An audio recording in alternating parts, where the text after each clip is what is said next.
L'histoire que je vais vous raconter est celle d'une petite fille nommée Candy. Cette histoire se passe aux États-Unis d'Amérique, il y a de très nombreuses années. Vous saurez que le moment est venu de tourner la page lorsque vous entendrez Capucin, le raton laveur, son inséparable ami, couiner comme ceci. Et maintenant, commençons.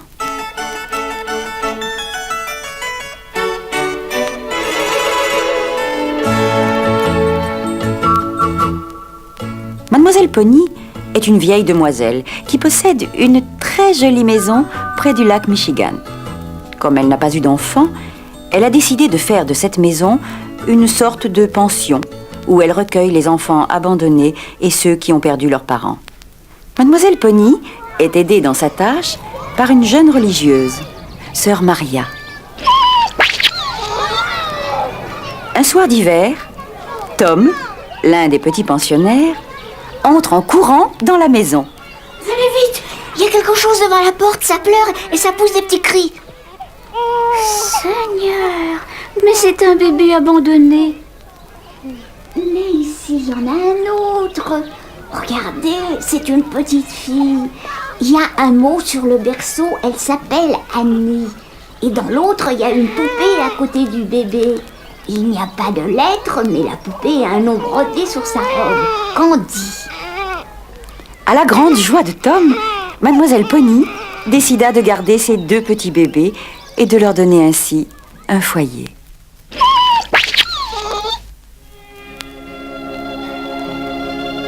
Six ans ont passé. Annie et Candy sont devenues deux jolies petites filles inséparables. Annie est timide et un peu fragile. Candy est plus audacieuse et plus robuste. Annie est studieuse et obéissante. Candy est turbulente et un peu espiègle. Elle demande sans cesse à Tom de leur inventer des jeux nouveaux, un peu dangereux. Viens, Annie, on va faire un bonhomme de neige avec Tom. La nuit tombe, j'ai peur. Et puis il fait trop froid. Et si nous demandions à Tom de nous faire glisser sur sa luge? Non, on est trop petites. C'est pas vrai? Moi, je suis sûre que je pourrais aller aussi vite que Tom. Candy, Annie, entrez vite. Le jour tombe, c'est l'heure du dîner. Oh, c'est toujours pareil. Tu es peureuse. Oui, sœur Maria, nous arrivons. Candy et Annie ont maintenant 10 ans. Elles sont toutes deux très jolies, chacune à leur manière. Elles s'aiment comme deux sœurs et ne se quittent jamais. Candy a adopté un ravissant petit raton laveur qu'elle a trouvé un jour près de la rivière. Elle l'a baptisé Capucin. Il la suit partout et couine en poussant des petits cris dès que le jour paraît. Bonjour Capucin. Bonjour Annie. Allons, réveille-toi. Debout, paresseuse. Il fait un temps à courir dans la prairie. Comment peux-tu être toujours heureuse, Candy? Je l'ai décidé, pardi. Avec Capucin. Oh, il me faudrait plus qu'un raton laveur pour oublier que je n'ai ni maman ni papa. Candy, qui souhaite beaucoup faire oublier son chagrin à son amie Annie, lui propose ce jour-là un pique-nique dans la forêt. Au cours de leur promenade, elles aperçoivent soudain un faon qui gambade à la lisière du bois. Courons-lui derrière, ça va être amusant. Amusant, mais pas très prudent. Annie, qui hésite un instant, finit par suivre sa compagne. Le faon bondit, gambade et entraîne bientôt les deux enfants au bord d'une rivière rapide qu'ils traversent sans difficulté. Candy, toujours intrépide, se lance à sa poursuite. N'aie pas peur, Annie. Regarde, avec cette corde, nous allons traverser, nous aussi. Suis-moi. Hélas, les deux enfants sont bien vite emportés par le courant. La rivière les roule, les bouscule comme deux branches mortes. Elles se seraient noyées si deux chasseurs qui les aperçoivent ne s'étaient portés à leur secours. Les voilà sauvés. Ah, mais quelle peur et quelle émotion. L'un des chasseurs, Monsieur Brighton, recueille les deux petites filles dans sa belle maison. Il les fait dîner et leur donne beaucoup de friandises pendant que leurs vêtements sèchent à la cuisine. Candy, plus bavarde qu'Annie, raconte leur vie chez Mademoiselle Pony. Monsieur Brighton est très ému, car Annie lui rappelle beaucoup sa petite fille disparue. Annie, qui trouve que M. Brighton serait pour elle un gentil papa, voudrait bien demeurer dans la belle maison. Mais Candy pense que ce ne serait pas convenable. Il est tard. Il faut rentrer, car Mademoiselle Pony et Sœur Maria doivent être inquiètes. Tant pis, Annie. Je rentre seule. Je préviendrai Mademoiselle Pony et Sœur Maria. Candy et Annie sont très tristes. Les voici pour la première fois séparées. Car Annie vit maintenant chez M. Brighton. Elle rend visite de temps en temps à la pension, mais hélas, cela ne suffit pas. Tu vois, Capucin, Annie est repartie. Mais qu'est-ce que ça peut faire? Nous nous aimons tellement que rien ne pourra jamais nous séparer.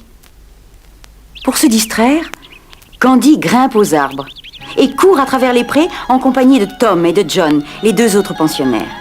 Elle est toujours suivie par Capucin, son petit raton laveur. Un jour, sur la colline où elle se promène, seule, elle aperçoit un beau jeune homme, vêtu du costume que portent les Écossais. Il joue de la cornemuse. Le jeune garçon disparaît aussitôt, et Candy, qui n'a pu l'approcher, se met à rêver. Ne serait-il pas le prince de la colline? La nuit descend, Candy s'endort. En rêve, elle va sur la colline avec son prince aux cheveux d'or. Elle rentrera à l'aurore. On est moins triste dans la vie, on est moins solitaire quand dans son cœur on a trouvé un secret pour rêver. Oublie tous tes petits chagrins, ils reviendront dès demain. Les rêves sont courts, la nuit tombe, et dans l'ombre quelqu'un t'appelle. Candy, Candy, Candy, Candy. Candy estime que c'est un secret qu'elle ne doit confier à personne, sauf à son petit Capucin. Les mois passent. Candy grandit et Mademoiselle Pony voudrait bien trouver une famille qui adopterait la petite fille. Elle croit que c'est chose faite lorsque Madame Legrand se présente à la pension. Elle cherche une petite fille pour tenir compagnie à ses deux enfants, un garçon de 10 ans et une fille de 12 ans. Candy a beaucoup de chagrin lorsqu'elle quitte Mademoiselle Pony, Sœur Maria et ses deux copains, Tom et John. Mademoiselle Pony l'autorise à emmener avec elle son petit Capucin dans le beau château de Madame Legrand. Les enfants Legrand ne veulent pas accepter Candy. Ils sont jaloux, sournois et méchants. Ils décident de faire punir Candy en inventant chaque jour de nouvelles sottises et en accusant Candy. Candy se défend du mieux qu'elle peut devant Madame Legrand, mais celle-ci croit plutôt ses propres enfants que la pauvre Candy. C'est ainsi que Candy découvre pour la première fois le mensonge et la fourberie. Elle est très malheureuse. Non, non, je ne dirai rien à Sœur Maria et à Mademoiselle Pony qui me croient heureuse. Il faut que je sois courageuse. Par bonheur, Candy trouve l'amitié de 3 jeunes garçons qui habitent chez leur grand-tante, un manoir voisin. Il y a Alistair, Archibald et surtout Anthony. Candy reconnaît en lui le prince de la colline qu'elle avait un jour aperçu jouant de la cornemuse, au loin. Les 3 garçons consolent Candy de tous ses chagrins. Chaque jour, ils viennent la chercher et l'emmènent en promenade. Candy partage tous leurs jeux.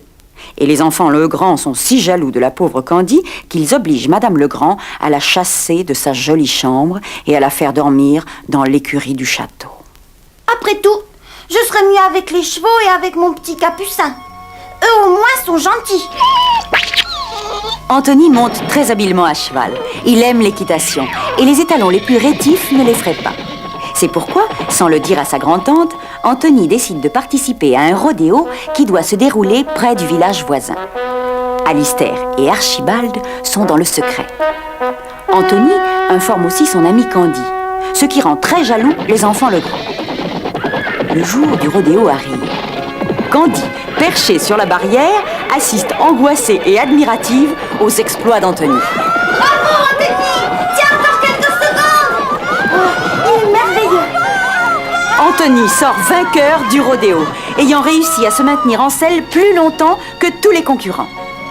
À sa descente de cheval, Anthony se précipite vers Candy et la serre dans ses bras. Toute l'assistance pousse des hurrahs de joie. Les enfants Legrand ont fait prévenir la grand-tante des 3 garçons. Ils dénoncent aussi Candy comme complice du complot. Pauvre Candy, la voici injustement victime de la méchanceté et de la jalousie de ces 2 enfants qui la haïssent. Madame Legrand décide de renvoyer Candy à la pension de Mademoiselle Pony. Pour Candy, c'est un bienfait. Elle va pouvoir ainsi retrouver le bonheur de vivre avec tous ceux qui l'aiment. Elle a cependant beaucoup de chagrin en quittant Alistair, Archibald et Anthony. Mais elle espère qu'un jour, elle les retrouvera. Comme elle retrouvera aussi sa chère petite Annie. Ce n'est qu'un au revoir, mes amis. Ce n'est qu'un au revoir. Je suis sûre que nous nous retrouverons bientôt.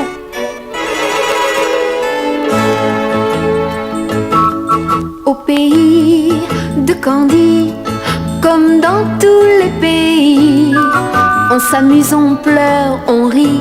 Il y a des méchants et des gentils. Et pour sortir des moments difficiles, avoir des amis c'est très utile. Un peu d'astuce, d'espièglerie, c'est la vie de Candy. Mais elle rêve et elle imagine tous les soirs en s'endormant que le petit prince des collines vient lui parler doucement. Pour chasser sa tristesse, elle cherche la tendresse.